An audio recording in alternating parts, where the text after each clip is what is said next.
Hey guys, it's Jonathan from Bombs Away. We're coming at you with another live show, and this time, you'll sweat blood.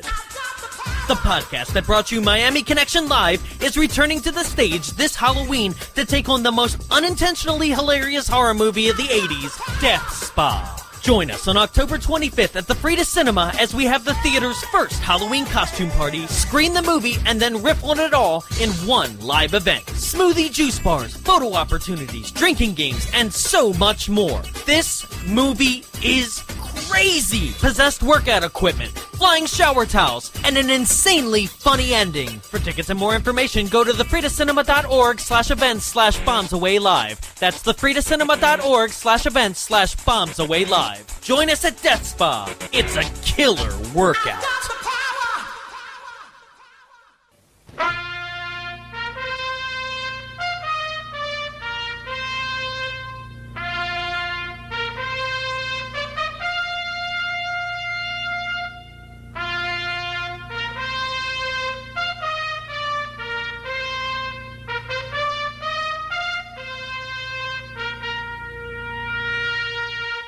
How are taglines looking? Low. Bleak. There's a bleak. Meek. Yeah, Weak. there's only two. Derelict. Yeah, there's only two, and they're not. And we're just going to go for it. They're not worth something phoning home about. Oh no. Call if you dare. I do not. I do not. I will not be calling. I've got minutes and not enough to spare. I would love if one was like star 69. Sorry. This one is this time Satan returns the call. But he doesn't. No, he doesn't. Nor has he ever actually been on the line. Yeah. Right? It's always been like some guy in the middle of a city. Like, it's my Wasn't evil... Wasn't it Robert Englund's voice in the first one? Wasn't it actually him? Maybe? I didn't know. brush up on the last one. Whoops. Yeah. This, that's about it for taglines. I got nothing else to report. Just and like the rest of the movie goes the same way. And I have no budget to report, but I do have one pair of breast, one stalactite through the chest, one exploding toilet, 2 throat slashes, one complete body destruction by an 18-wheeler, one possessed sink, stove, refrigerator, and AK-47, one talking boar's head, one fiery death by exploding runaway possessed car, one projection into It's a Wonderful Life, and one stabbing by a garden hoe, with 2 explosions in total, and 7 deaths in total. With, Spike 2, 8 deaths in total. Forgot about that one. With a 4.2 on IMDb, it's 1991's 976 Evil 2. Many numbers. Let's drop some bombs.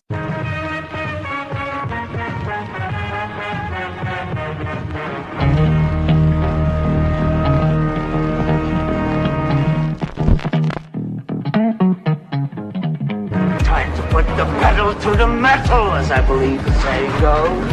Go, Gadget, oil slick. Eat 'em up, eat 'em up! Go! Come on, you son of a bitch. Is that all you got, huh? Come on, let's see what else you can do. You talking to me? Huh? Are you nuts? Come at me. You're not being nice. Fuck you! This is the best time I've ever had in my entire life. Do you hear me, world? My entire life!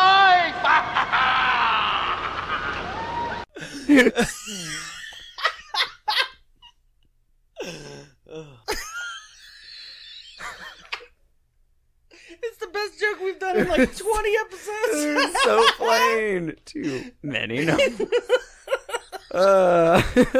If only it was that instead of ass projections. Just colon 2 many numbers. Welcome to Bombs Away, the only podcast recorded inside a projection booth. My name is Jonathan Young. Joining me in the studio, as always, is...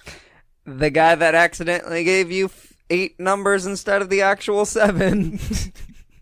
The Jared Seifert. The guy... Right? Hey, My so phone number is I'm gonna call you. 3514. Let me get your number.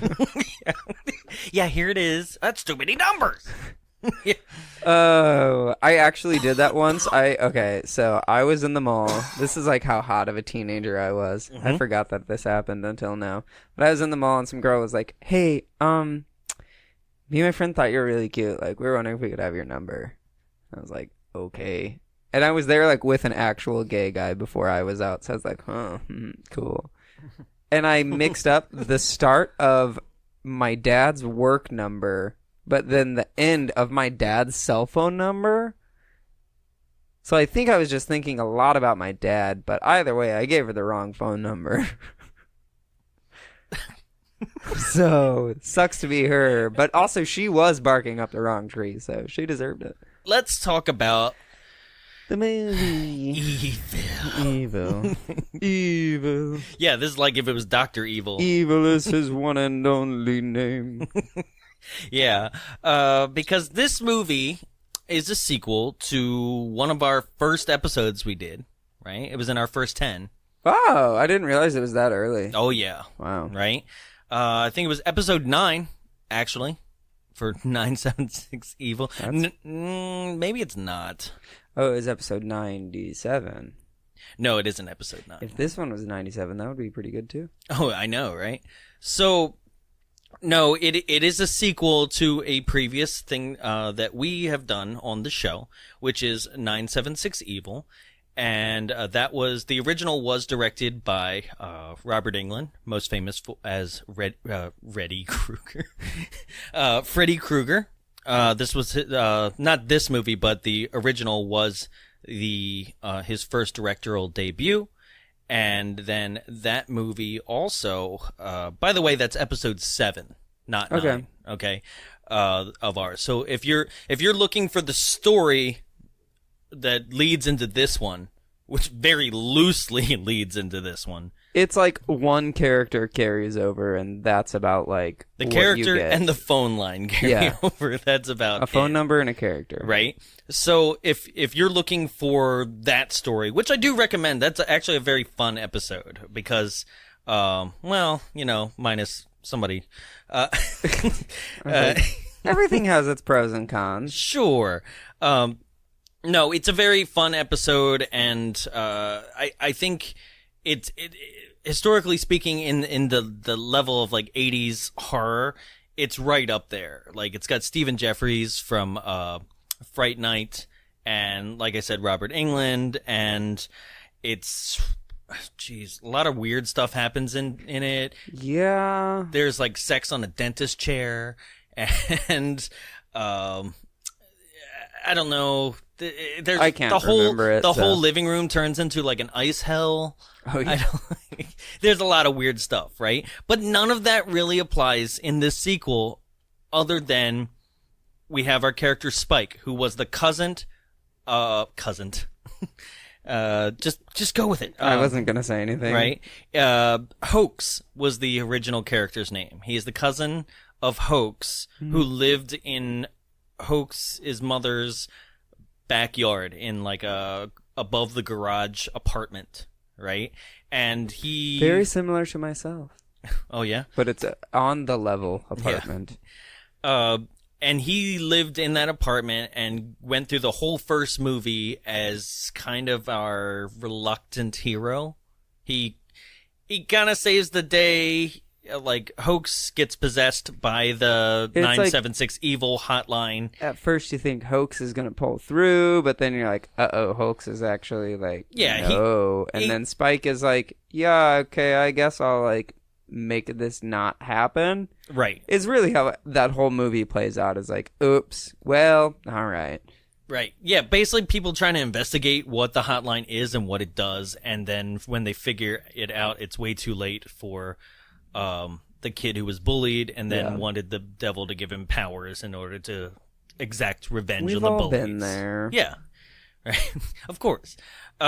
So that's the summary of the first movie, and then the movie just ends like Spike.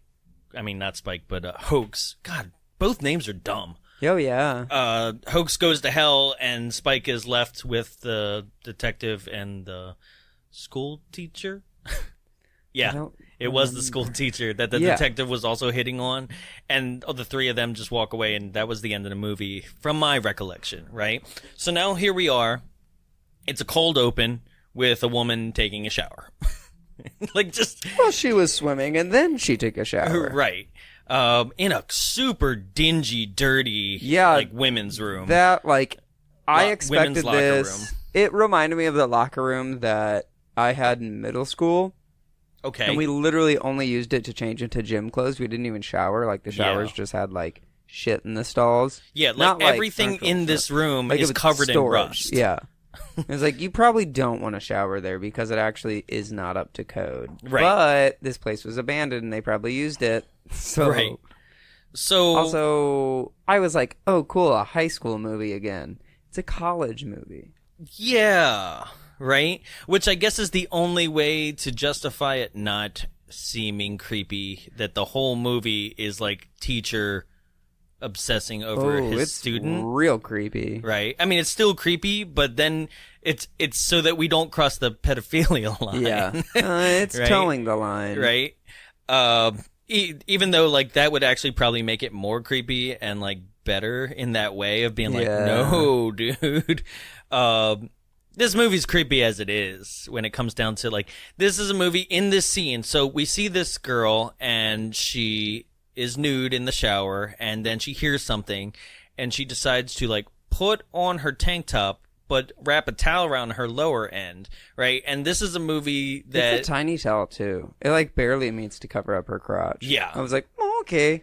And then this is not a movie regulation-sized towel. That's like, hey, did you notice that she's not wearing panties yet? Let's establish her putting those panties on. And then she puts on, it's so like, creepy when this granny happens. panties. Right? I was like, sexy. But isn't that creepy when it shows, like, I don't know, panties either drop to a girl's ankles, like that shot, or going up the opposite direction as they put them on. Like, in this world now, you're like, it's the reminder. It's like, don't forget, they're wearing underwear. Right? Ooh. Let's show it. Yeah. So, she puts it on, and then, what is covering the reveal? Someone just put a towel on a bar. Yeah, okay, so there's, like, stalls. I guess they're the bathroom stalls, the actual toilet stalls, and somebody put a towel over top the top bar that would be, like, between the ceiling and where the partition starts. Yeah. Right? They just hung a towel to dry, I guess. And she, like, pulls the towel, and there he is, like, hey! And he's got, like, a whole cloak on or something. Like, he's wearing... I thought it was a priest. I thought he was like... I thought he was a pilgrim. Come to bless you. Which is also, like, what his slogan is. Well, yeah. Come to bless you. He's wearing this, like, kind of, like, rain overcoat kind of shawl, but it's one of those things where it's like, I'm going to wear it over my shoulders but not put my hands in the sleeves. That weird creepy thing, right? That only creepers do. You know, it's just like the kind of thing where it's like, I'm going to put this over my shoulders and then I'm going to keep my hands, like, folded right at my sternum. Yeah. Right. It's very priestly still. That's all I can think of. Because it's even got, like, it's all black with, like, white flaps. Yeah. Yeah. Yeah. That's why I said pilgrimage. Oh, yeah. And then he just chases her down the hall. But her running, her running is like, Yeah. Like, I wish I could do it for the audience. It's like a classic sad run. Maybe it's her kind of feet were still slippery. She was like, I don't want to, like... I don't want to fall, hurt myself. So she runs into the auditorium, which is doing a presentation of all Faust. The external doors are locked because that's before they could create lockable doors. That's right. Yeah, there were chains on everything. There's always chains on everything. And she runs into the auditorium, which they're doing a production of Faust. And the director, I don't know if you noticed, the director of Faust in the play is Joe Bob Briggs. Which at this point he already had the drive-in movie show, so this was a nod to him. And it also said Corman, which this was a Roger Corman production. So that was little nods to them, which is like, oh, okay, good for you. Yeah. Right? But the director of this film is actually famously like huge B movie. So like his first film ever, right, was Chopping Mall, which is a hugely amazing B movie that we'll eventually get to. Yeah. I'm holding it for a live show because it's a quick hour-long movie. Oh, no. It'll be like the quickest we've ever done. Yeah. Right? But so much in that film. So the director, Jim Wynorski, right? He's extremely famous for like Chopping Mall, for a lot of stuff in the early 2000s, like the Bear Wench Project, where you're like, Jesus, dude, right? The ones like, I think it's like Indiana Bones. Oh, I think they're all like Skinamax, like late night. Like, oh, that's worse. right? Oh, this guy's sir. like, and he's still in the business, apparently. Like, I think his latest one was like 2017. Like, it's just, it goes on, and like his credentials are crazy. So, yeah, Jim Wynorski, this is the kind of thing he was famous for, is that he would go in and he said, quote, I have the quote right here, actually. I want to get it right. So he goes on to say that, he says, people would just come to me and ask, said Wynorski, and I always said yes. I wanted the money and the experience. There were only a couple of films that I turned down. I always wanted to make a sequel only if the previous film was bad. There wasn't much of a point to a sequel if the previous release was really great. I wanted to make a sequel that was better than the first one. He later said, I hate that film, in reference to this one. He says, it was tough to make. I was handed a script, and I didn't think it was very good. The only part of the film that I liked was a sequence where a girl was meant to be sucked into a Pac-Man machine. This was too expensive to film, so Wynorski came up with the idea, based on a dream, where he created the scene from It's a Wonderful Life, which is probably my favorite scene. That was in this a cool film as scene, well, yeah. right? And he could do that because that film and Night of the Living Dead, which were combined in that scene, were both public domain. He goes on to finish, for me, that's the one standout aspect of that film, because it's so weird, right? So he's famous for making what he thinks is like bad first movies and then trying to make them better with the sequel, right? Yeah. And I can be the first to say that I haven't seen Deathstalker 2, which is one of his most famous things he did, but I have recently seen Deathstalker 1, and it's just a rape fest. Oh, It's no. really bad. Ooh. So, but that's not him. That's Yeah. the first one. So, like, hopefully, because Deathstalker got 3 sequels, maybe it was Wynorski who made it a popular success. Yeah. I don't know. So, that's the director of this, and Corman produced it. But back to the film.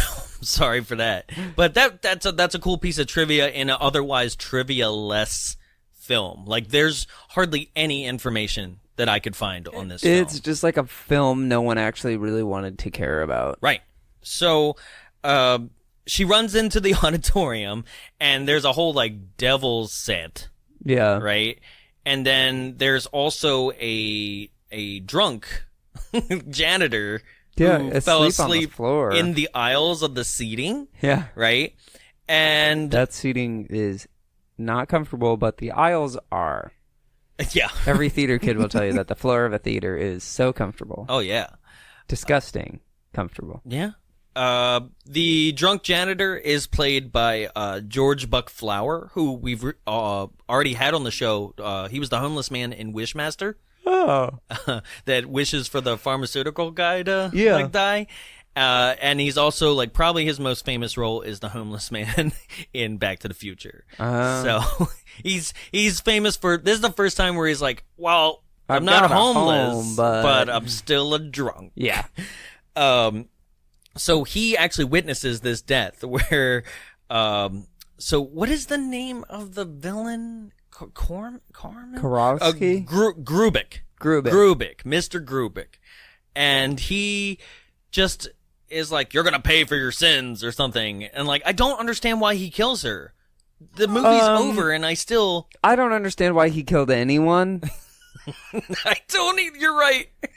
Because the movie never explains why this guy is bad. He's the dean of the school, we come to find out. This movie seems like the first half of it was cut out. Yeah. Right? 100%. Like we're jumping into the second act somewhere. Yeah. And that's kind of all that happens too, because all like the characters that we're supposed to know, like it seems like we should have already seen the janitor a bit. It seems like we should have known this opening kill. Like we should have. Well, opening kills, it's like, oh, it doesn't matter. Well, but the opening like, kill also looks exactly like our main girl. Yeah. Right. It's like, I do not get it. I mean, it's not like Drew Barrymore in Scream. Yeah. You know, like, oh yeah. It's not like, I don't even know if this girl has any credits that, like, you know, when I look at her IMDb, I can't even tell you what that character is and where she went on to be. Oh. You know, so it's not one of those things where it was like, here's a famous Playboy playmate or something, you know. There's actually a more famous person that dies later on who is like the DA or something. I don't know what. Okay, so something political. There's stalactites as part of the Faust set. Yes, because often as theater people, we hang random sharp objects from ropes that could easily be tugged and dropped on a person to murder them. Well, yeah. Not with just a like, oops, undid that. Right? But also, like, why would it be on a pulley system? It would be fixed to but also the rafters. If it's on a pulley system, it would also be balanced to where it's like you could bring it in or take it out to where it wouldn't just rush in or rush out. Right. So she's like on an altar of the set, which is directly underneath these stalactites. And one falls and pierces her through the chest, and then moving on. Yep, she did. Moving on to Spike. He's driving across the country on his motorcycle, and he goes into a super, like, upper, like, Oxnard, California, like, dive bar. Right, like in the meth land of California. Yeah, you know, and he goes in, and somebody's like, "Hey, do you want a menu?" I was like, "Don't order food here, please. Don't order food here." Well, it was in there's like kind of a 90s. stripper. Yeah, they're like kind of dancing, but she's like eyeing everybody up and just doing this like. She looks like she's like doing her own like wave motion up on stage, and like the bar. Meanwhile, it's like middle of the day. Yeah. Like, she's the day stripper. Yeah, right? Like, stripping behind, like, a Killian's Red neon sign. Yeah. Like, and the room can't be any bigger than this studio. Oh, no, it's tiny. Right? Which I just measured. Our room is 9 by 15. Oh, just for people's perspective out there. People's perspective. For the peepers' perspective. He goes in, and then he hears the telephone ring, and... just like in the first movie. Is anyone going to answer that? What phone? Right? It's like, okay, I guess. So he's being haunted by ringing, right? Yeah. But it's like sleigh bells ringing. Bing, bing, bing, bing, bing, bing, bing, bing, bing. Yeah, it's not a normal. In this movie. It's this weird ringing that is supposed to be creepy, I guess. Yeah. Right? But so Spike throughout this movie, every time a phone rings, he answers it. And then he proceeds to call whoever's on the other line an asshole. Like, that's his line. He's like, "Fuck Listen, you, asshole. Give it up, asshole." Like, even his had enough, asshole. Yeah, even his end line to the villain is like, I don't know, "Happy trails, asshole." Right? And you're like, all right. He's just got a thing for assholes. Right? So, the phone... does it doesn't even do like a bunch of horoscopes and predictions like it did in the last one. It does one try at rhyming. Yeah. Which was like kind of the fun part of the first one, right? Was the like fun? I mean, fun for us. We were making up our own rhymes and they were like a lot of fun. It like, you know what, everybody, just go listen to the first one. Go listen to episode 7. Nice flashback for everybody. Because this is the only one. He goes, no, I guess he does do 2 rhymes. He, as in the phone line. Yeah. Death after death has met your friends. Maybe it's time we visit them again. And you're like, but they're dead. Yeah. Death already met your friends. He has no more friends left. Remember? They're all gone. And then, like, he's like, fuck you, asshole, hangs up the phone, and then this bar has a random stained glass cross that then projects the sun through and he just poses in front of it like he's Jesus. Yeah. But, like, one arm's, like, propped up on the telephone, so he's, like, kind of cool Jesus. It's like, ah, and then the scene changes. Yeah. And you're like, what the fuck was that? But then we see the dean of the school gets arrested. Mm-hmm. And for some reason, a girl comes to the school. There's like there's a knockoff office? Kurt Russell sheriff. Yeah. With like this like very Kurt Russell like kind of mullet, but not a mullet. Yeah. And he goes to his deputy. He's like, I don't want anybody in here that doesn't have a badge or an electoral vote. Yeah. And I'm like, that was an odd choice of words because even his deputy is like, what's an electoral vote? And he's like, what's an electoral You'll find out in vote? 2016. Yeah. When they still don't matter. So immediately he's like, oh, okay. And then lets the press through. Yeah. Yeah. Like he's like, oh, okay. Well, then like the student comes in and she's like, hey, what's up? I have no idea why she's there because I thought her dad was the sheriff. Her dad's the psychiatrist she winds up seeing after this next scene. Well, she doesn't. Okay. They try to send her to a psychiatrist. Well, let's her get dad there, does, right? but So her she gets into the police station. Yeah, why is she there? I don't know because I thought her dad was the cop. No, I did too, but it's was not. her brother the cop? No. You're right. I don't know why she's there. I have and absolutely she's even just like, no hey, idea. Jimmy, how's it going? Right? And Jimmy hits on her, and That's she's not like, his real name, by the way. Yeah, I know. I just kind of but I'll go with threw it. a name in. Her name is Robin. Yeah. Right? And she turns him down, the deputy, but then immediately is like, your fly's undone, and reaches and pulls it up herself.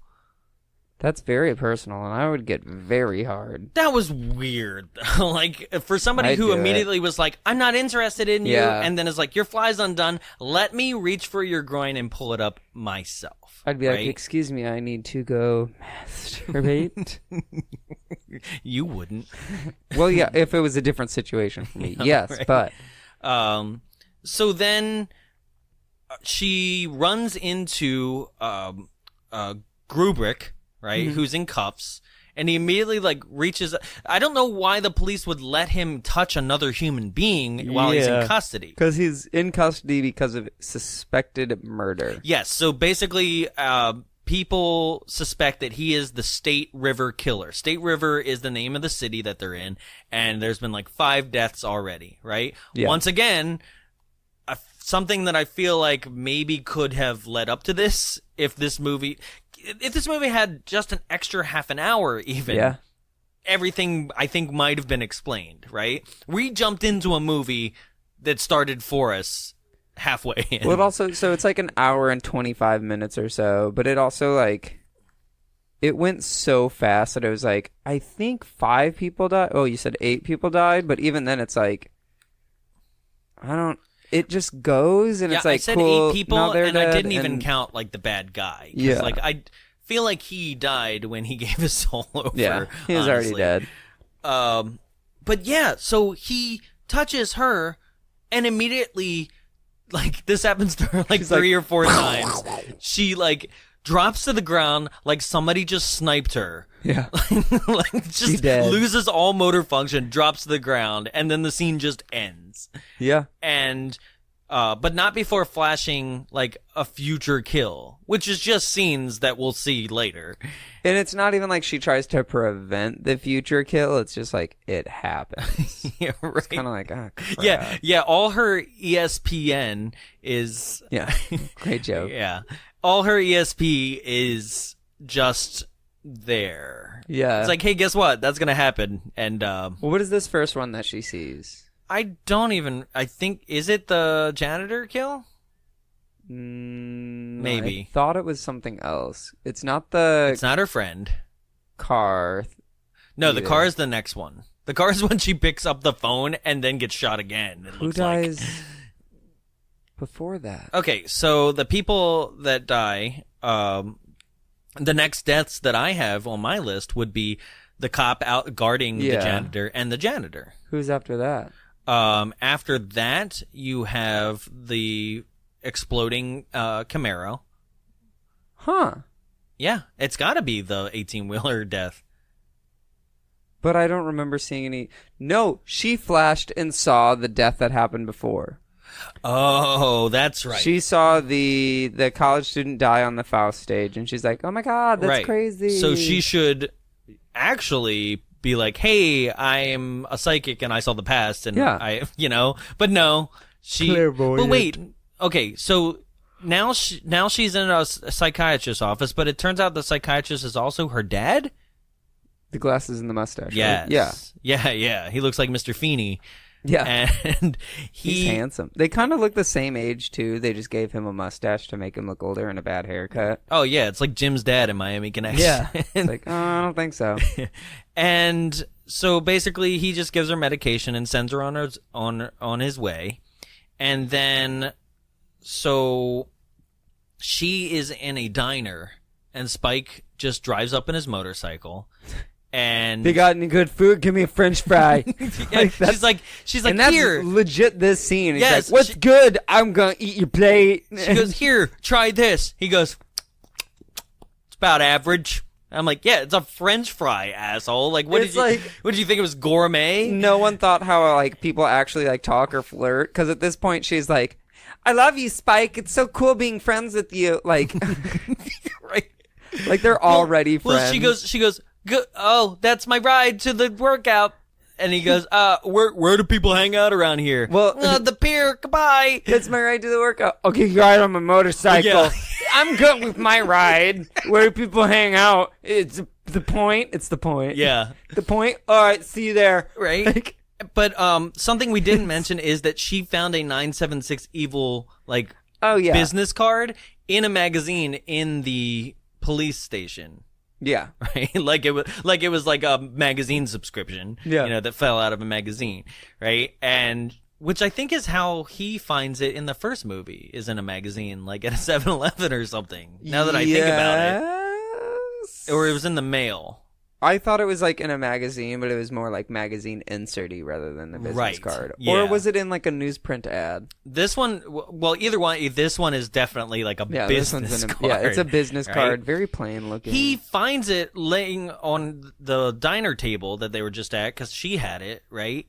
And then, like, doesn't finish her food. God, free meal right there, bro. But he like looks at the card as if he's like, oh yeah, that's the number. I should save this, and like puts it in his pocket. Like he doesn't look at it like, oh my God, like it's back. Like somebody else has it. Well, right? It's almost like he went on this adventure knowing that he was looking for the hotline. Yeah, like he knew that the hotline was continuing on, and he had to go and stop it. That's almost what I got from him. Kind of from Spike, because like he later on in the film, like 2 or 3 scenes later that we'll get to, but like we'll just get to it now and just cover it real quick, is the fact that he then finds her at that place where it was like, where do we all hang out? And she's just there behind like a tree. But it's also after she's left that place. Yes. But he's like, yeah, she's right there. She's leaving. He's like, hey. She's like, oh, Spike. He's like, I gotta talk to you. As if they've known each other forever. This is literally the second time they've ever seen each other. And he's like, where'd you get this business card? Right? And then he goes on to be like, the hotline, like, gives people their innermost desires. And so, like, there's this thing where he's describing, he already knows what the hotline is, right? And he's like trying to, I don't know, take it down. I don't know. But she jumps on that train real quick. Wait, she's like, I'm on board. Dude, I get it. I had a weird vision. I've passed out like 5 times already from it.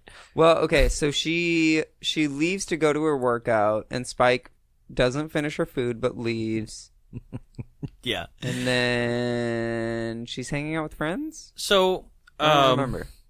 Actually, my next note was that Spike questions Robin. Yeah. So right? Spike, like, definitely. So this is where I feel like this scene where he questions her, I wrote, Spike questions Robin as if this is the end of the second act of the movie. Yeah. Where they they're like, oh my God. And it's like Robin might have called once before and been like, that was crazy. Right? But she didn't even do that. Nobody else she just calls saw the anything. business card and was like, whoa. Right? So meanwhile, back at the jail cell, Grubrick has asked for his one phone call, right? In which he dials the 976 hotline and is like, you were supposed to grant me unlimited power, right? And then it goes on to basically give him unlimited power by saying, I forget what the quote was. When you nap, you can attack. That was my excuse as a rhyme. Go to sleep and you can creep. It's also kind of the quality of these rhymes that they do. No, because it's something super stupid. Like it's just like, oh, I got it. You will receive the power that you desire to fulfill your needs and fill your fire or fuel your fire, right? And you're like, what? When you sleep, you can creep is a lot better. I stand by myself. When you get some Z's, your face will look like herpes. Yeah. Because that's what he looks like in it this really film. does. It's like, oh no, it's eating your face. It's literally Herpes mixed with like the world's worst blackheads. Oh. Dr. Pimple Popper is like, yes, I want it. Come astral project over here. Yeah. Come on. Astral project while I'm videotaping and posting to YouTube. Oh shit. Can you Videos are like gross. make yourself real for a second? Yeah. I got some pimples I need. I just gotta take God, care I of hate them. pimple popping. It's so gross. Oh. Yes. So anyway, he gets these powers finally to basically astral project himself out of the jail cell. So our villain in this movie is operating out of a jail cell the whole movie. But he's astral projecting. Oh, right. So the janitor, they brought him in. They put him behind some two-way glass. And they're like, don't worry, he can't see you. And then, But he knows he's there. Yeah. And because that's another thing you can't. It seems like he has powers outside of gaining these astral projection powers already. Yeah, right? or he's just like a smart ass, and he's like, it's a two-way mirror. I know someone's behind it. Plus, I saw the janitor the other night. Right. I'll just get like playing with him, and he's gonna die soon. He let me in. Yeah, he unlocked the doors and locked him behind me. Yeah, I was like, don't worry. That's about it. Right? Could you lock these behind me? I know there's another student in here, but I need to make sure she has limited means of escape. Yeah. So then, oh, I love this kill, by the way. Not the. So there's a deputy. They put him in witness protection at a hotel. The deputy's like, "I'm gonna go get some food. Would you like something?" The guy's like, "No red meat. Also no fish. Also no gluten or dairy." Before he says this, he's like, "I'll have chicken. whatever you're having." Yeah. And then starts getting real specific. Yeah. As soon as he's like, all right, well, this is what I'm having. He's like, oh, wait. It's like me when I'm like, all right, but like, don't pick your food based on my dietary restrictions. But if we're going somewhere, I would love if they had. Really, my only thing is like, I just want wine. Yeah. Just give me wine and a shitty salad with at least like an apple on top. I don't care. Fair. That is you. Would you like a burger? Yeah. Hold everything but the lettuce. Can you just give me the bun? Oh wait, no. That's the opposite of what you Yeah, eat. I meant the meat. You know how sad it is to be like, I'll have a burger, but don't put cheese on it. Also, just put it on the plate. I'll eat it with a fork and a knife. And the fries, I still want those too. And a side of ketchup. Yeah. So. Because I don't want to pour it from the bottle. Right. So. Out of nowhere, it's a normal order. Grubrick, Sorry, I was like, God, it's not that interesting. Grubrick astral projects into the room like via the mirror only, and he's like, "Hey, what's up, janitor guy?" Even this like sequence of like, "Uh-oh," wasn't that interesting because it was just like, well, it was like he just cut to P-ring, and it was like, oh no, and it wasn't even like in a fun Freddy way. Yeah, it's like tiny fart music. Yeah, like it's just, and he's like, oh no, right, and he just keeps smashing mirrors. Yeah, anything reflective. He's like, oh my iPhone. Right. So 91, they didn't exist. No, but he runs out of the hotel room and sees the deputy's throat has been slashed. And then where did he get a knife? I don't know. And he astral projected a knife. He's like, I'll fall asleep with it and take me into dream world, and I'll be a dream warrior. Way better movie. Stupidest joke. That's our next rating scale. Oh, the Freddy movies? Yeah. Oh, that's a better one. It's a weird rating scale, though. Yeah. It's It's a roller coaster ride of a rating scale. a that nightmare ends in a roller very coaster meta- ride. No, I mean, if you include Freddy versus Jason, it just ends. That's the loop-de-loop. You're like, I feel it. I don't. What's happening? And then you finish the movie. Yep. Jesus. That was a deep cut. Whoo. So anyway, The second one just describes every gay movie ever. God, I loved Call Me By Your Name. It was a total Night Before Christmas 2. No, shit. A Night Before Christmas 2? Nightmare on Elm Street 2. Yeah. Because it's so gay. Yeah. But then I just tripped over my own joke. Yeah, it's okay. Well, we'll get it on the next Moving one. on. Yep. So, cop's throat slit. And he runs out into the road, and then he astral projects next to him and, like, pretty much, like, hugs him, like, puts his arm around him. He's like, way to go, buddy. We did it. And holds him. But the guy doesn't seem to struggle at all. Yeah. As this giant 18-wheeler barrels down the highway. This is a pretty cool effect.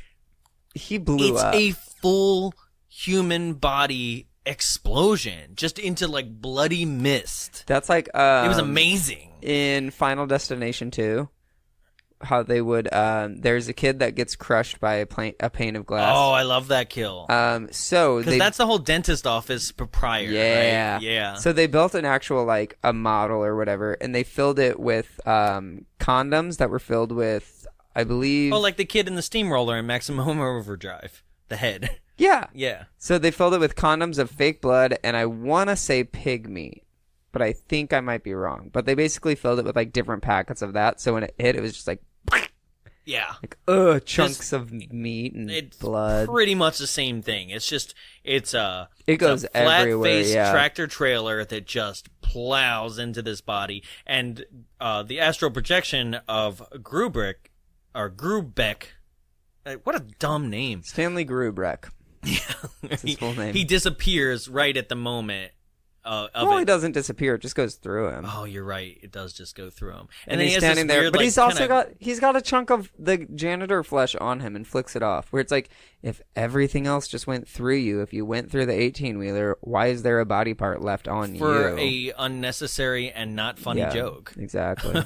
So then after this, it's like the next day. yeah, Spike goes to Grubeck's house, and this was like a Horror Nights maze gone wrong. Yeah. So he goes into Grubeck's house to. It wasn't even like a Horror Nights maze. You know what it was? What? It was like a maze from Midsummer Scream. Oh shit.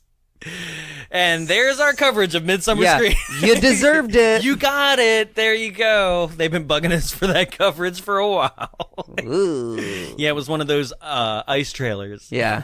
Where it's like, I think it's a pressure pad. It was all a pressure pad. Right. Good job on that not purchasing the IP for Donnie Darko. Yeah. And trying to go for that. Nobody knows what we're talking Yeah. about. Midsummer Scream's mazes, by the way, guys, were hit and miss. That's what we're getting at It was here. like 2 hits. Yeah. All the rest On the miss. wall. Yeah. They banged on the wall. Yeah. They're like, No, sorry, that was tangent, but that's basically our coverage for Midsummer Scream. gonna be it. It's good vendors, all right, scare zone. yeah. Moving on, he goes into this house. He's looking for anything that would back up his claims of the horror hotline, and he sees that Grubeck has his phone records just out on a table, as you do, Yeah. right? And every single call is just a 976 evil. And he's like, "Oh, cool! I'll take this for what reason? I don't know." Yeah. Because like he Well, to prove it to Robin. I was That's about to it? say Barbie. Yeah, Robin. Barbie. But also, she is dressed like Barbie or Skipper through the whole constantly. movie. But there's also a lot of photos of Grubeck and is it Grubeck? 'Cause now I just want to say Kubrick. It's Grubeck. Grubeck. God, that name. Yeah. Grubeck and Robin. There's a bunch of pictures of Robin all over his desk, and he is like obsessed. Oh, by the way, we didn't establish like she worked for Grubeck. Yeah, like the semester or a year previous. Right. And that's still not why she was at the police station, because she didn't know who they arrested. The deputy wouldn't tell her. So, like, still don't know why she was there. So, unless her father is, like, the psychologist for criminal, did not criminal make sense psychologist. why she was there. I don't know. Yeah. So he goes there and he gets those phone records. He sees the pictures, and then the whole house just turns insane. Like, basically, the phone's ringing. Is this when the toilet blows up? No, that was the 18-wheeler. Oh, yeah. Yeah. A toilet blew up. Yeah, a toilet blew up. It was literally just like... Yeah, somebody put a ah. cherry bomb in it, and, that was from another movie. They just had a lot of extra dynamite in this movie. Yeah, it did. And so the phone is ringing. He refuses to answer it, so the phone itself, like, picks up itself off the receiver. And then he's like, I guess I'll pick it up now and listen. Yeah. And once again, it says like a stupid horoscope, and he's like, give it up, asshole! Hangs up, and then the house just turns insane. Like, it starts rattling, everything on the walls, like the windows board up, the doors can't open. The oven throws fire at him. Flames. And the freezer throws frozen dinners at him. And the sink hose attachment is just spraying at him. It's like, use those things against each other. Come on, rock, paper, scissors it, dude. Jeez, they're giving you all the weapons. All you gotta do is, block the ice fire with the beats hose. ice. Yeah. Hose the things down as they go over the fire. They'll singe I don't know. And then the sink is just water. Get over it. It's water. You're not going to drown. Right? There's ample and drainage. then an AK-47 floats off the wall and begins firing at him, because there's a bunch of like swords and shields and guns Animal from like heads. World War II. Yeah. Right? And it starts firing at him. Somehow he like blocks it. No, he like throws something off to the side, and the gun's like, that's him. And it's like a sock filled with a shoe. I don't know. And it like hits the wall off to the side, and the gun like points at it like the gun knows something. The worst like superimposed gunshots Motion detection. too. Yeah. And then he like does an army roll and grabs the gun and is like, my gun now. And there's still two on the wall. There's a boar's head on the wall that is just like, hey, how's it going? Yeah. Right? And he's like, fuck that boar head. And he just shoots it. Yeah. And then the whole house is like, goodbye. And just well, you gives it kill up. the head of the house, and then, who owns it now? Yeah. Yeah, the boar's head is just like, oh no! And boom, done. And then the house is just back to normal? Like, I don't understand, because, like, Gruber's not astral projecting a house to come alive. Like, I don't understand. Like, that one's just the devil, I guess, but, like, the devil doesn't make an appearance in this movie. Because that's pure daylight, and the evil only comes out at nighttime. That's right. Well, Satan returns the call. Yeah. Well, as he does. Hey, just got your message. He's pretty good about calls. Right. Just got your message. I heard that you need me over at 340 West Street, and I'll be there with a boar's head and an AK-47. Yeah. So then we get Grubeck. I can't do this. Grubeck. I want to say Gruber like it's Die Hard. I keep wanting to go with Grubrick. Like you want to add an Kubrick. R, and there's no R. It's Grubeck. Grubeck. Beck. Like Beck. I mean, it doesn't matter. Cause I wish it could be easier to just say, I don't know, Satan. Yeah. Right? Phone call guy. Right? Grubeck. Well, Grubeck has, like, a meeting with his lawyers. Mm-hmm. And, like, a super hot DA. Yeah. And she's like, you'll never get away with that. Right? And then he's very blatantly like, well, you're going to die, so whatever. Accurate. And then how that goes down. And then this is when we get our first future vision. Oh, the DA's played by Monique Gabrielle, by the way. Okay. Yeah. And she's like a porn star for all you straight dudes. Yeah, like she's like another like scream queen of B movies, right? But interestingly enough, in my mind, her most memorable role is in Tom Hanks's Bachelor Party. She is the girl that I guess his friends like leave in a room to basically be like, there she is, man, go get her. And Tom Hanks is as in the film is actually very faithful to his like future wife, right? Like there's all this debauchery throughout the whole movie. Actually, it's a very funny yet 80s chauvinistic movie, but it's still actually very funny. There's a whole like donkey sex scene and like very, like I said, it's 80s sex comedy debauchery, right? But with like Tom Hanks at the helm, and Tom Hanks, early Tom Hanks, arguably is like one of the funniest guys in the 80s. Yeah. Like super fun. I've always said that, especially because you watch him on like Saturday Night Live, he's still super funny. I'm like, Tom, give us one more just solid crazy comedy before you retire, please. Right? But her, what I remember from her is that like they're like, go in there, buddy, right? And he goes in there to like pretend like he's like, yeah, I slept with her, yeah, right? And she's in there and she just immediately is just nude and naked like as it walks in, right? And she's this absolutely gorgeous girl. And then, like, his future fiance's head gets superimposed on it, being like, why would you do this? Why are you going to sleep with her? Right? And he's like, no, right? And then there's, like, this whole baseball team of kids that he coaches, right, that are behind him being like, do it! Go for it! Right? And it's this whole crazy scene, and I love it because it was one of those things where it was like, this girl was amazingly gorgeous and beautiful, and that's what I remember about Monique. And then they use her to like, seduce the bad guy. And get him to like take off his clothes so that they can like. There's a bad guy that's trying to break up the marriage because he wants it in the film. Like, even you would enjoy it. I know it's very straight comedy, but like, holy hell, like it gets crazy by the end. It's a lot of fun. I recommend Bachelor Party, but that's what she's from. Also, things that we'll do on the show. Evil Tunes is one where it's like it is the worst ripoff of Roger Rabbit. Ever. Yeah, like, and do you remember a movie called Cool World? You remember Cool World? Kim Basinger is like a tune that's very much like Jessica Rabbit, but like, and Brad Pitt's in it, and the guy from Usual Suspects, Gabriel.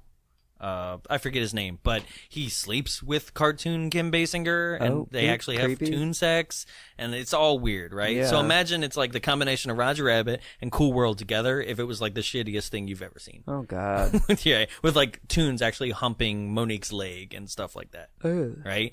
But that's a little tangent on like some B-movie history outside of here that I guess we'll eventually get to, right? So she goes on to play this kind of DA lawyer character that only gets this scene and her death. Yeah. Right? Which most people, they just come in and out of this movie almost immediately. Yeah. Right? And so that her death's about to happen. But right before that, Robin then goes to Grubik's house. Well, she goes to his office at the school. Oh, his office? Yeah. Oh, yeah, that's right. And she's, like, looking around. Because I was wondering why the house looked clean and not destroyed after it just was. Well, she's, like, looking around and doesn't really find anything, but then the phone rings, and she gets her flash of a vision into the future. But even then, it's, like, all scenes that you're going to see in, like, 5 minutes, if that. Yeah. And so she passes out. The nurse, she wakes up and she calls her dad. And the nurse is like, oh, lay down like you're hurt. And the dad's like, I'm going to come pick you up. And she's like, too late, gotta go. I just love how everybody is just, not everybody, I mean her. Yeah. I just love that every single time she gets one of these ESP things, it looks like she was either like shocked by the telephone or anything, but she just, like, there's a flash. It's like, right? Yeah. And she just drops to the ground like somebody shot her. Yeah. You know? So, after this, that she gets shocked there, and then she's in her father's office again, and then the scene moves on to nighttime, and here is Monique Gabrielle, and she's driving her 78 Camaro that happens to have a car phone in it. Yeah. Right? Now, I know you could get car phones installed in other cars, but I feel like you just wouldn't. Yeah. In a classic Camaro, right? Even if it is just a white kind of shitty beat the hell version of it, you just wouldn't, right? She's driving a car that doesn't seem to fit her character. Let's put it that way. Yeah. Right? That's very true. Because she is like in a business suit. She's like very classy. She's got this nice braid, right? But is driving this beat the hell Camaro, almost as if the movie was like, I got my uncle's car. We can kind of demolish and blow up if you want it. And they're like, okay, right? So she's driving along, and then she gets a phone call, and it's from 976 Evil. And he's like, basically gives her a horoscope that is the first one that doesn't rhyme. And she like hangs it up, and then her radio turns on and is like, hey, don't cut me off, bitch. Yeah. Like, it's exactly what happens. And then the radio station is like, it is like, you're listening to KHLL, K-Hell, right? Yeah. And you're like, this is dumb. Like, it's not even, jokes aren't even good, right? Actually, the best joke is coming up in the next scene with the cameo from Bridget Nielsen. So, but even that is like, that's weird of a joke. So we'll get there in a second. But, so the car becomes possessed, I guess, right? And, the windows lock, the doors lock, she can't get out. It starts pressing on the gas, and then it's just slamming into every car on the highway. It also slams into Robin's car, who happens to coincidentally be driving next to her, which is like, and like also following the pursuit. Right. Yeah. Oh, well, that makes sense that she would, because she already got the ESPN. Now you're just doing it. Now I'm just doing it. The but ESP like, why didn't flash? she drive her car in front of the other car to be like, stop, or like try and push it off the road? First, the Camaro runs in the back of her. Yeah, and that's how it gets her attention. They're like, oh shit, I'm in my own ESP flash.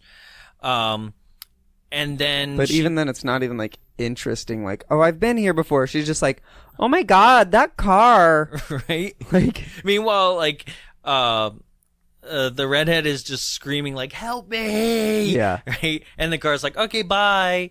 Right? But what's weird to me is that, like, if Grubrick is obsessed with Robin and, I don't know, wants to date her, be with her, I don't know, why would he put her life in jeopardy by slamming into the back of her car and then ramming her a couple times? It's almost as if, like, Grubrick and his needs fight with what 976 Evil wants, which is just chaos. Right? Just to murder. No. Get more souls. Right? Hey, it's me, it's Satan. Just returning your call. Getting back to you. It's Satan here on the KL hotline. So then, then the her Camaro, car crashes. Yeah, it just goes crashes up in into an flames. entire electrical, like, post station, you know, and goes into flames, and then that's it for that.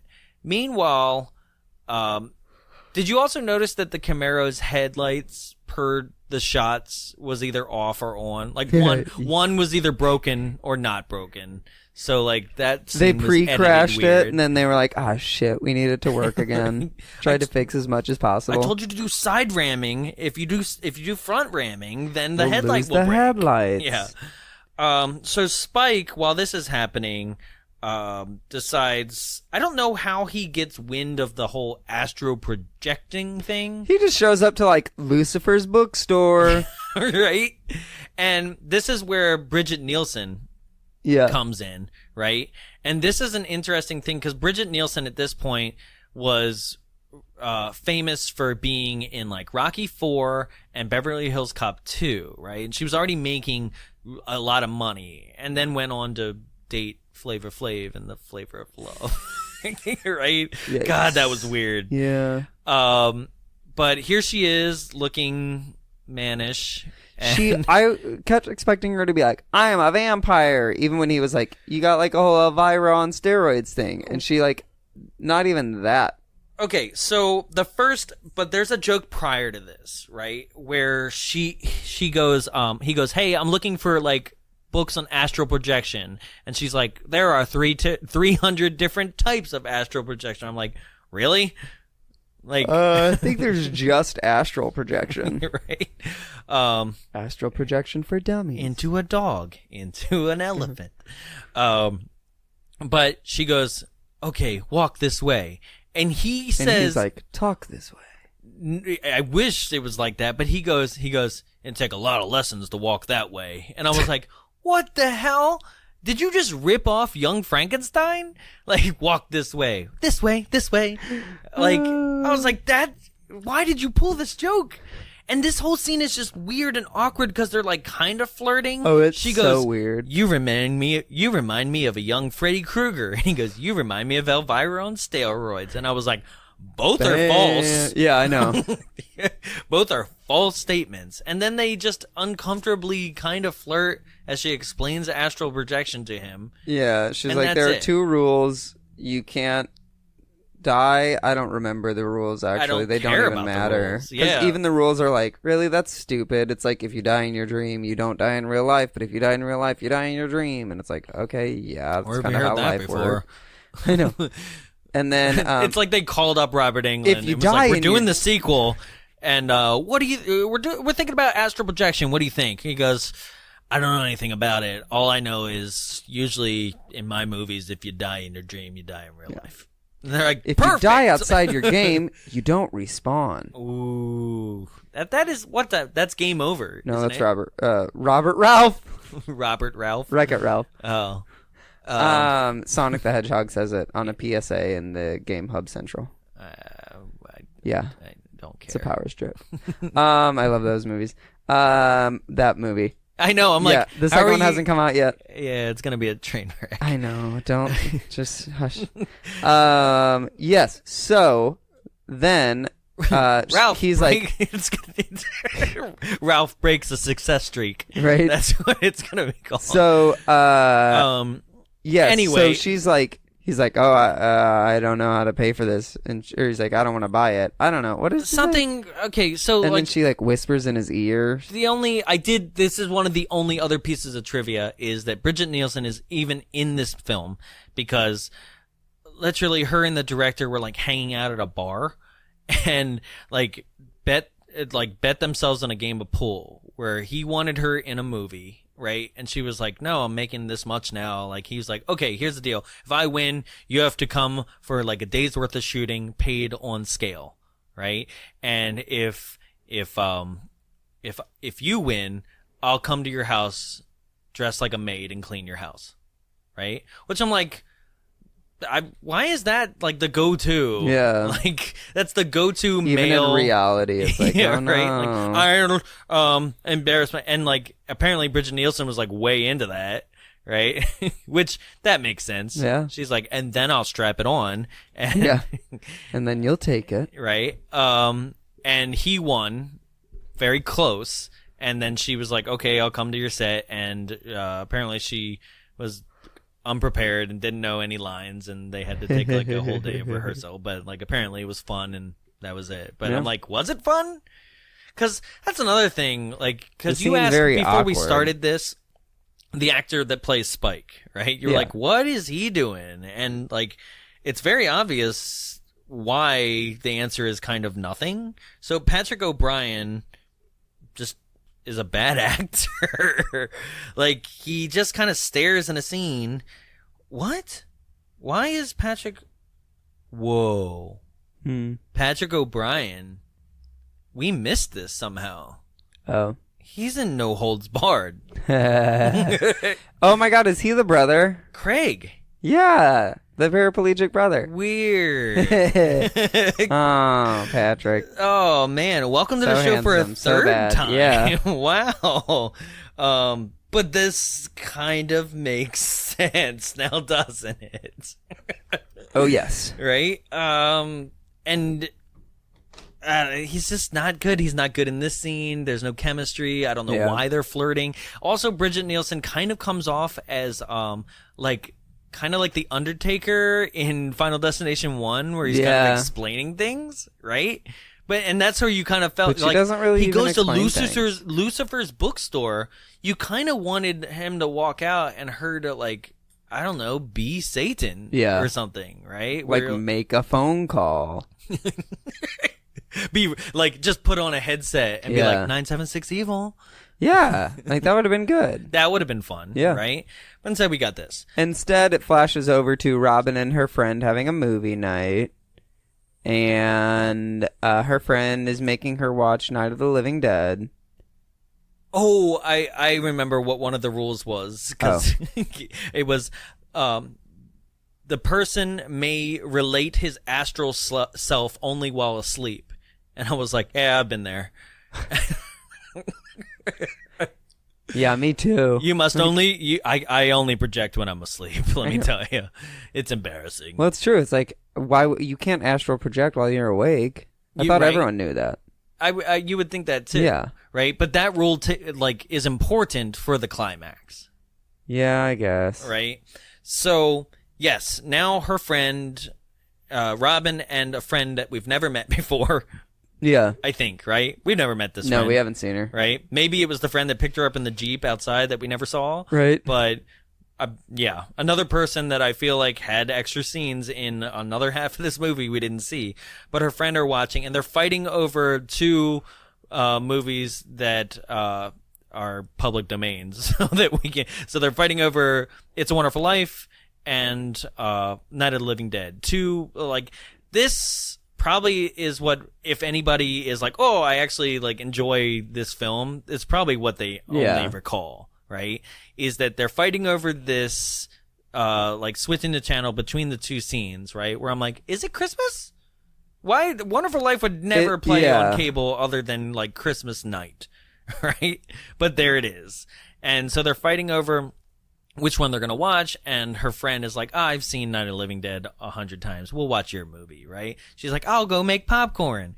And then, out of nowhere, the channel switches to, this weird, satanic infomercial? Yeah. Where it's like, are you tired of, a million different remotes? And I'm like, what is happening? Right? And there's Grubrick, but now he's, in a sleazy, French, salesman mustache. Yeah. But she recognizes him. She's like, Professor Grubrick? Yeah. Right? And I don't... So I guess she's a college student too. Yeah. And then she gets projected inside the television.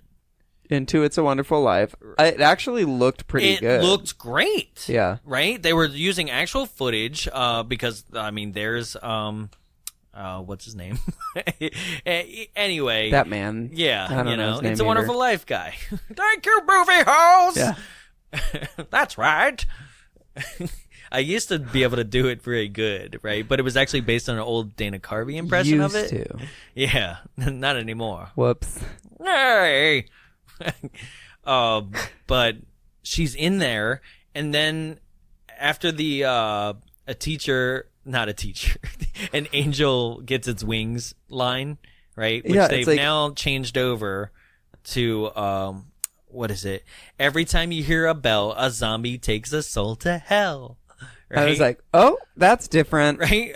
Also, I don't remember zombies being involved in the soul-taking process. Yeah, I was like, how is that happening? Right? And then he's like, that's right. That's right. They all turn around and it's like, oh no, she's actually in the zombie movie. Yeah, everybody that's in what would be the living room of the final scene of A Wonderful Life then is not, praising George Bailey anymore. Yeah. They've turned into zombies, and they all attack her. And then a little zombie child, just like in Night of the Living Dead, takes a garden hoe and stabs her to death. Yeah.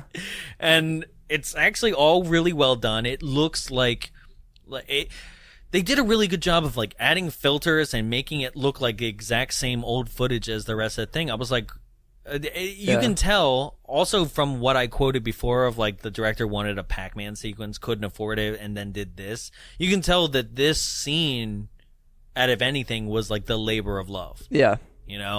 I thought all the budget went into the explosion at the end, the semi-truck, but probably. It's that's the money. So then we're taken back to Robin, and she comes in with a bowl of popcorn, and it does a classic ah. It does a push me pull you from Jaws, where it zooms in on her, but the background zooms out, but also a light in the kitchen just turns red. Yeah. But then as soon as it flips nothing over, happens. Nothing happens. Thought it was gonna be I've got you now. Yeah, and then Grubrick comes through the back door hey, right? And she runs out of the kitchen and to the front door, and there's Spike at the front door, and he's like, hey, what's going on here? And she's like, look, my friend's dead. He's like, we gotta get out of here. And that's how that goes. Yeah, grabs a fire poker, tries hitting Grubrick. And he just because he's a ghost or something. Yeah. It goes right through him and then he disappears. Right? What? My fart smelled like bad cabbage. Oh, God. So, anyway, damn it. After this, they have a plan where he's like, hey, I'm going to distract Grubrick and make him chase me. Right? In his astral self. Right. And while that's happening, you sneak into the police station, which, of course, everybody knows is an easy feat to do. Yeah. Right? Well, in 91, I guess. Yeah, right? And even in a small town, it'd be like, no, that's not. Yeah. You can't just do that, right? So he gets Grubrick to astral project out of his body, get into an 18-wheeler, and chase him. So it's a motorcycle versus 18-wheeler chase that is kind of dull. Yeah. It's exactly what it sounds like. Yeah. A motorcycle driving away from an 18-wheeler. That somehow can keep pace. Yeah, but then the motorcycle actually ends up going 500 miles in front of it. Yeah. And he lights a stick of dynamite and starts driving back towards the semi-truck. Yep. I guess is his plan. So then... And he doesn't see the dynamite wick sparkling, even though it's trailblazing behind the motorcycle as it comes towards him. And Grubrick decides to crank the wheel and put on the brakes, so the whole 18-wheeler, it's sliding across the road. Which I love a good jackknife in a movie, because I feel like that's a stunt that is kind of harder to do controlled. Yeah. And he jackknifes, which causes Spike to lay down the motorcycle underneath the 18-wheeler's, truck bed. And slide. And I guess, he threw the dynamite prior to that. It landed on the truck in somewhere that we didn't see, and the whole truck just explodes. Well, just the trailer explodes. Yeah, because that's where they put all the C4 for that explosion. And I guess in the explosion, Spike died too? I guess, but he got up and walked away. I don't really understand his ghost got up and walked away. He projected out of the body. Before he died? Well, this is weird, right? Because you have to be alive to astral project. Yeah. Right? Well, okay. So Robin's at the police station. She's about to shoot. Everybody in the police station is dead, by the way. Oh, yeah. But somehow he didn't astral project himself to let his physical body out. He astral projected and killed everybody in a scene we didn't see in the police station, but didn't let himself out. He's like, I'm tired. I got to go back to sleep. 1 kill per projection. So the deputy guy that had his fly down is dead now, and the sheriff is nowhere to be seen. And she goes in and tries to kill him with a gun. But he fights her off, and then they're at a cliff. Yeah, I don't know. How'd they get to a cliff? That's where... did I look down? Did I miss something? Did I sneeze? Right? Yeah, so clearly... Because Spike's thing, he wasn't really trying to kill him. It was just a distraction. Yeah. Right? Which, I'm like, why did you go all in and blow him up? What if she wasn't done her job yet? You should have driven on, right? What? Her job? What if she wasn't done her job yet? But right? Yeah. Just drive until literally the truck stops. Either stops or falls off a cliff because there's no driver I don't anymore. get why he wanted to blow it up at all. Because the director wanted to blow it up. The director was we love fire. We have a lot of dynamite. Boom, boom. Yes. Yes, that doesn't make any sense. Because that's what happens. He blows the truck up, and then Grubrick, I guess, is well, back to my body. And she's in the jail cell, and he's like, hey, baby. And takes her to the cliff. Yeah. I don't know why. They have a little tussle, and he's about to kill her, and then Spike comes out. Oh, his line is, I love you. Because he's say, I love you. Say it, Robin. Grubrick is Robin, we're going to love each other, so you love me, kiss me. Yeah, he's it's either your life or your life. Right? Yeah. And I'm like, You can say it better. Yeah. Right? Because he's holding her, like, by the throat over top a cliff, and it's like, I'll either send you to hell or you're mine for all of eternity. Right? She's, like, trying to kiss her with those herpes lips. Oh, it's so bad. Yeah. And he's like, say it, Robin, say I love you, right? And then Spike comes out of nowhere, decks him in the face, and is like, I love you, asshole. Yeah. He flies off a cliff. He just falls off a cliff, and then her and Spike kiss, and then Spike, like, morphs into, like, the Mr. DNA Dino sequence. DNA. And just fades away into the He's sky. like, "Wee," and she's like, take me with you, Spike. And then, Help. and then it's... Her father is in the back of an ambulance with her, and then the sheriff comes up to her and is like, hey. And he got his body, like, how did he die? And she's like, well, Spike was here. He punched her off. And they're like, he's not here. He died in a crash. By the way, like you an hour murdered ago, him. right? And then they lock her up. They're like, you have the right to remain silent. She's like, wait, no, bye. And Wait, I'm like, if you this murder is not how a movie murderer, ends. yeah, if you murder a murderer, do you go to jail? Yeah, also, like, it's self-defense. Yeah, they're not going to be like, get into the cab. Yeah, that's not how any movie, even a horror movie, has ever ended, where it's like, yeah, so we found the body of Stan and Billy, and you're going to jail, Sydney. Stu, sorry, yeah. Stan. We found you know? Yeah, they're not like, yeah, you and Gail and Dewey are all going to jail. Yeah. No, they're like, cool, you're survivors. Way to go. You didn't die. Right. That's never in the history of any movie. Like, yeah. So we found Jason Voorhees' body in the barn with a machete through his face mask, and there's going to be some explaining. Yeah. I was like, what's happening? That's never, Why ever are they in the history blaming of the any horror victim? movie, right? And the ambulance drives away, and then there was a payphone in the middle of the desert cliffs that then rings. And it's like,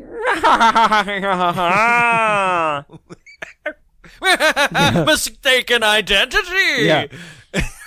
And it's done. Court case terror. It's so bad. Right?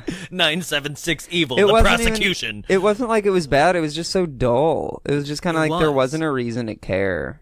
Yeah. Which is, No, I wouldn't recommend this. Mm-mm. The first one is a lot of fun, right? It's got some cool puns, and it's kind of historical in the fact of like, oh, it's Robert Englund's first director thing, and you know, Stephen Jeffries and things like that. There's fun things and iconic people in this. This is more like, hey, like even I was putting more emphasis and more like importance on the people that I described in this film than they actually even are. It's true. And yeah, no, skip this. Which is sad because the trailer is insane. Yeah. It's actually the greatest hits of the movie. Just watch the trailer, guys. It's You've way got the more movie. fun. Yeah. Like what we do with current Hollywood movies. Right. Jaw scale. What do you got? 3, not bad enough to be bad, but not good enough to be enjoyable. So it's kind of just there. dull. Yeah. Yeah, 3 maybe. I could see a 4, but it's not like it's awful. No, I'm gonna say 4. Okay. Honestly, because it's like 3 I could watch. Yeah. I'm like, don't watch it. Like it's. I told and you said no, right? But I think this is arguably the loosest connection of a sequel we've ever done. Well, I mean, it's got like another character. It's still got the 976 thing, and that's it though, because it doesn't fall upon the like, you know, the same thing of like even what Spike says in this movie of it preys upon your innermost desires and fears and like, you know, makes you want that, right?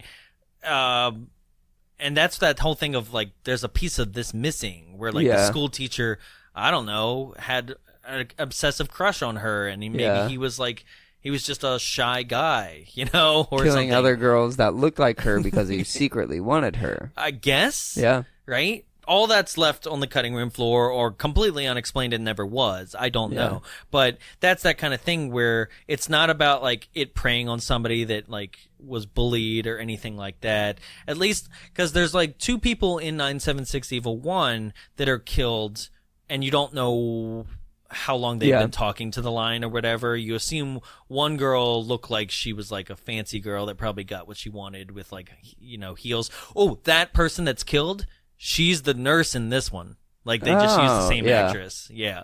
It was the one where it was like she was standing in front of a shop with a bunch of phones and one was like a high heel phone and they're all just like, and then that was it. And a glass exploded. Yeah. Yeah.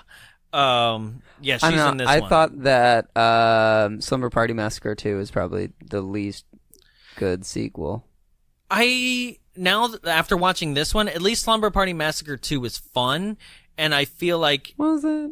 Oh yeah, with the rockabilly and the guitar that driller made me mad. And the pus face explosion. There's a lot of fun in that. Now, but it's not like a sequel. It is in the sense of it's all a dream in one of the characters' minds of her being haunted by previous events. Not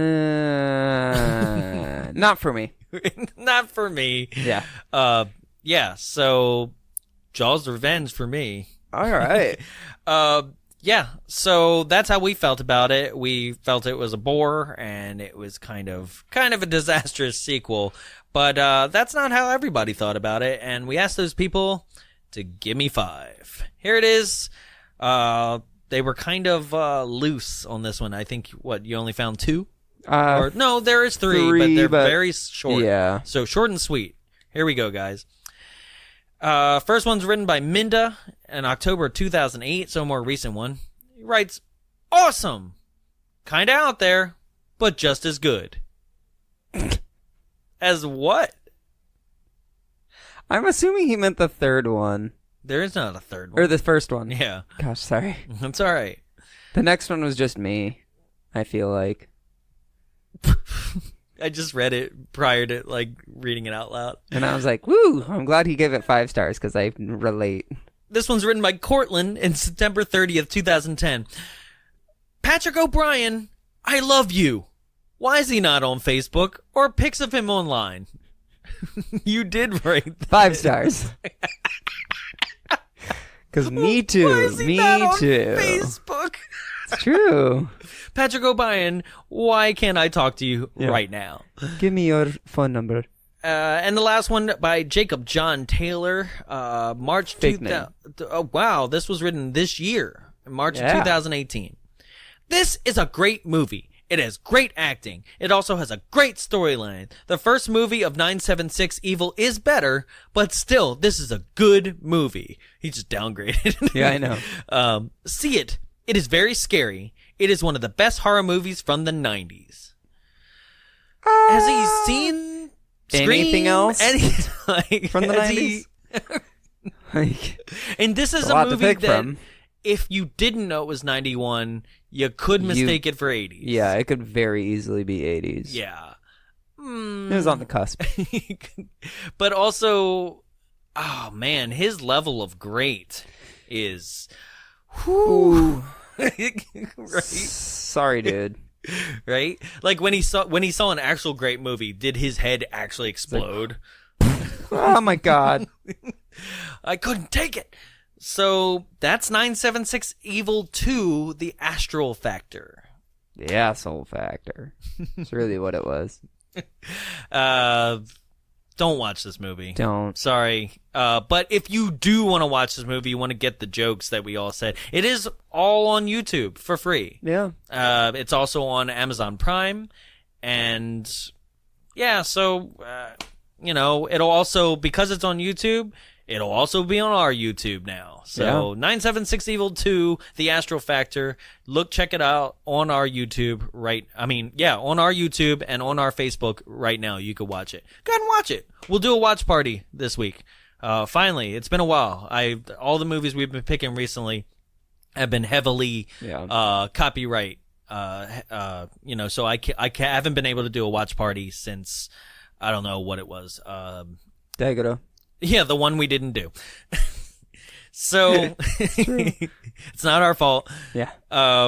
So that's about it. Remember to follow us on Facebook, Instagram, and all other social media at Bombs Away Show. If you had something to comment on this episode or anything that we've done in the past, contact at bombsawayshow.com. Also remember, tickets are on sale for October's live show. If you're in the Santa Ana or Southern California area, we are doing Death Spa, 1989's Death Spa. And you can pick up tickets at thefridacinema.org/events/bombsawaylive. Come out, join us, get a facial. Not legally, but from me. Also, it is a Halloween costume party. It's October 25th, so you should probably have your costume ready for the Friday, the immediate night after. I'm showing up as Shelley Duvall. It's going to be Shelley Duvall in The Shining. You're just going to be shaking with a yes! knife. The only Shelley Duvall to be. Not that stupid olive oil Shelley Duvall. He needs me. He needs me. Shut up. Yeah. Oh, God, Shelley. Yeah, sorry. Yes, please come out, support us, join us for that. It's going to be an amazing time. Like I said, it's a Halloween costume contest party. Like, we will be giving away, posters and things from Death Spa, and there's going to be a smoothie bar. So it's like a juice bar, right? Alcoholic juice bar for you guys. And it's of course, pineapple juice and rum. Sorry, we're cheap. Of course, the insane movie that is Death Spa, probably one of the most unintentionally hilarious 80s horrors of all time. And of course, us with special guest ripping that movie to shreds. It's going to be a blast. Join us for that. Once again, thefridacinema.org/events/bombsawaylive. That's our new ticket purchasing center, which is the Frida's site. That's about it for us. I'm Jonathan. I'm Jarrett. And I love you, asshole. Every time you hear a bell, a zombie takes a soul to hell.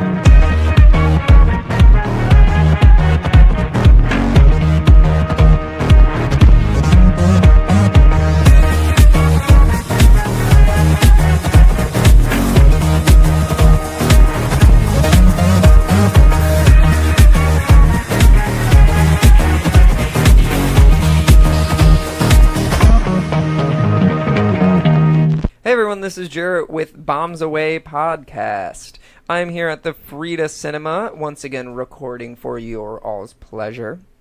Frida Cinema, that sounds pretty familiar. Oh yeah, it's because we bring it up so much. It's where we live, it's where we record. Now, you may know of the Frida Cinema, but you may not know enough about the Frida Cinema.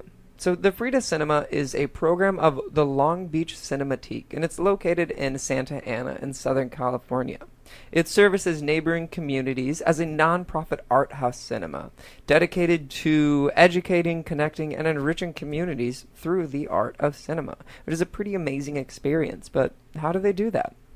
Well, one of the ways they do that is with shadow casting.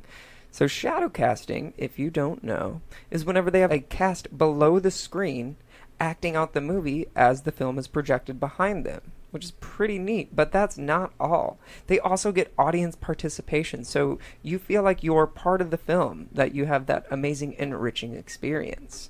Some of the films that we do shadow cast with are Little Shop of Horrors, Rocky Horror Picture Show, Repo the Genetic Opera, and The Forbidden Zone. When was the last time you heard of The Forbidden Zone? Am I right, ladies? Other things that we do, if you're not into Shadowcast, but you love that audience participation, are special events. We've done Scott Pilgrim vs. the World, and it was a lights and sound spectacular, and there were also words along the bottom of the screen that helped you know when to participate in the film. And maybe you just want to watch a film, which is okay, because the Frida Cinema does show films, but maybe you want to watch a film in a different atmosphere. Well, the Frida Cinema has rooftop showings. Some of the films that have shown on our rooftop are the most recent Beauty and the Beast, or Ghostbusters, and Jurassic Park. One of the cool things that happened with Ghostbusters and Jurassic Park is we actually had guests. For instance, Jurassic Park had the guest of the Jeep Wrangler, you know, that nice tan and red Jeep that we see just driving all around that park. It's an amazing photo opportunity, and it's something you get to brag about to your friends and post on that Instagram. If you want more information about the showtimes, location, and everything film and entertainment related to the Frida Cinema, just go to www.thefridacinema.org. You can also follow on Facebook at facebook.com/thefridacinema and on Instagram and Twitter at thefridacinema. The Frida Cinema, for the filmmakers, the film goers, and for you. This has been a production of Big Bulb Entertainment, executive produced by Jonathan Young. For more media and information, visit us at www.bigbulbentertainment.com. Big Bulb, what's your bright idea?